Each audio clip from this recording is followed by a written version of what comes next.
Hi everyone, good morning. চলে এসেছি আরও একটা নতুন ব্লগ নিয়ে। কেমন আছো সকলে? আশা করি তোমরা ভালো আছো। আমরাও কিন্তু বেশ ভালোই আছি। তো সকাল সকাল বসে পড়েছি চা নিয়ে, যেটা ছাড়া একদম কিন্তু দিন চলে না। তো এরপরে না বাড়িতে প্রচুর কিছু রান্না হয়েছিল, সেই কারণে আমার ভিডিও ক্লিপগুলো নিতে পারিনি। তো আজকে রান্না হয়েছিল দেশি মুরগির ঝোল, আর মামা বাড়ি থেকে মাছ পাঠিয়েছিল, তাই মাছ রান্না করেছিলাম মায়ের জন্য, যেহেতু মা মাংস খায় না। আর এদিকে হয়েছিল সাজনা পাতার শাক, আর হচ্ছে আম দিয়ে টক ডাল, আর হচ্ছে করলা ভাজা, চাল কুমড়োর তরকারি, ভিন্ডি ভাজা। তো যেহেতু বাবা মাছ মাংস ডিম কোনোটাই কিছু খায় না, এই জন্য বাবার জন্যই সবজিগুলো হয়েছিল। তো এই যে দেখো, এই ম্যাডাম কিন্তু আজকে বাড়ি চলে যাবে। দেখতে দেখতে 2 মাস কী করে যে কেটে গেল বুঝতে পারলাম না। তো এখন বাজে ঘড়িতে 2। তো এখন যাব স্নান করতে। আর এদিকে দেখলাম তিতলি রানীর ব্যাগ গুছানো একদম কমপ্লিট। তো দেখো এখন বিকেল ওই 5টা মতো বাজে, আর আমরা বাড়ি থেকে বেরিয়ে পড়েছি। তো দুপুরে আর কোনো রকম ব্লগ করিনি, ওর সাথে একটু সময় কাটাচ্ছিলাম, যেহেতু বাড়ি চলে যাবে। তো ম্যাডামের তো মন খারাপ, আর মন খারাপটা করাই স্বাভাবিক, যেহেতু দেখতে দেখতে 3টে মাস, মাসের দিক থেকে দেখতে গেলে 3টে মাস, আর দিন হিসেবে গুনতে গেলে 2 মাস। তো দেখো আমরা এখন যাচ্ছিলাম স্টেশনের দিকে, আর প্রচণ্ড মেঘ করেছিল। কেন জানি না আমার ক্যামেরাটা এই টাইমটাতে বেশি সাদা দেখাচ্ছিল, দেখতেই পাচ্ছ। তো আর এদিকে না ধুলো উঠছিল খুব, যেহেতু ঝড়ের মতো বাতাস দিচ্ছিল বলে। তো তিতলির সাথে সাথে কিন্তু সবারই মনটা খারাপ করছিল, বিশেষ করে আমার, যেহেতু একসাথে সবসময় থাকতাম সেই কারণে।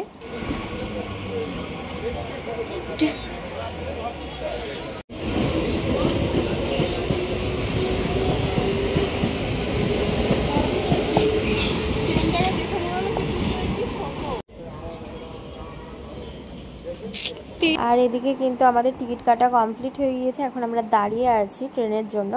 আর এদিকে ম্যাডামের তো মন খারাপ, তাই এটা ওটা বলে ওকে আমি হাসাচ্ছিলাম, আর এখানে বলছিলাম যে এই মনের ভিতরে জানি কতটা কষ্ট হচ্ছে, আর কষ্ট পাওয়াটাই স্বাভাবিক। আমি তো সম্পর্কে ওর মামি, ও আমার ভাগ্নি, কিন্তু কখনো আমরা মামি ভাগ্নির চোখে দেখিনি। আমরা পুরো বান্ধবীর মতো মিশি, বান্ধবীর মতো থাকি, সেই কারণে বেশি কষ্ট হচ্ছিল।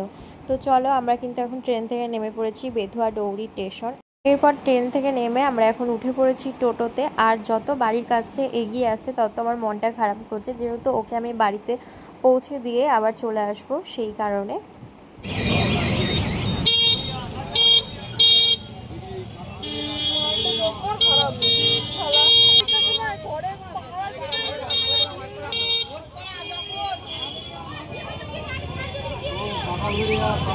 ফাইনালি বাড়ির মেয়ে বাড়িতে চলে এসেছি।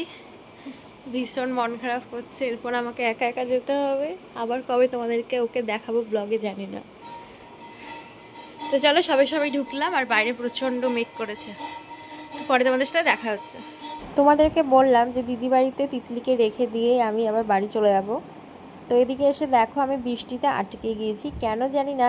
এই বছর থেকে দেখছি যখনই দিদি বাড়ি আসছে এরকম বৃষ্টিতে আমি আটকে যাচ্ছি, যেই কারণে আমি আর বাড়ি যেতেই পারলাম না। প্রচণ্ড বৃষ্টি হচ্ছে। তো এরপরে দেখো বৃষ্টি থামার পর আমি চলে এসেছিলাম দিদিদের বাড়ির এই সামনে স্টেশনারি দোকানটায়। তো এখানে না বেশ সুন্দর সুন্দর জিনিস পাওয়া যায়, সেই কারণে নিতে এসেছিলাম। তো এরপরে দেখো দিদিদের ছিল আজকে একটা নিমন্ত্রণ, বিয়ের বউ ভাত। তো সেই কারণে দিদিরা এখন রেডি হয়ে যাচ্ছে। তো এখন বাড়িতে একাই, যেহেতু দিদিরা এখন গিয়েছে বিয়ে বাড়িতে। তো আমার তো থাকার কোনো কথাই ছিল না, বৃষ্টির জন্য আটকে গেছি, তাই আমি আর যেতে পারলাম না বাড়ি। তো এখন একা একাই বসে বসে টাইম পাস করছি। দিদি আমাকে যেতে বলেছিল বিয়ে বাড়ি, কিন্তু আমি আর যাইনি। তো দিদিরা কিন্তু চলে এসেছে, এখন আমি রাতের খাওয়া দাওয়াটা কমপ্লিট করলাম, এখন আসলাম উপরে তিতলির ঘরে ঘুমাতে। তো চলো তিতলির ঘরটা তোমাদেরকে দেখাই, যে তিতলির ঘরে কি কি থাকে। তো এই পাশে আছে খাট বালিশ, আর এখানে খাটের মধ্যে আছে তিতলির বান্ধবীগণ, যেহেতু আমিও পুতুল ভালোবাসি আর তিতলিও কিন্তু পুতুল ভালোবাসে। আর এখানে আছে একটা লোকনাথ বাবার ফটো, আর এই কাগজ দিয়ে যে ডিজাইনটা দেখছো ওটা তিতলি বানিয়েছে। এখানে ছিল চেয়ার, লাইট, এদিকে জানলা। তো তোমাদেরকে একটু তিতলির ঘরটা ঘুরিয়ে দেখিয়ে দিলাম। তো এখানে ভিডিওটা আমি শেষ করছি। তো এখন মনটা একটু ভালো হয়ে গিয়েছে, যেহেতু রাত্রিবেলায় থাকতে পেরে গিয়েছি সেই কারণে। আর ওরও মনটা ভালো আছে, যেহেতু আমি রাতে আছি তাই।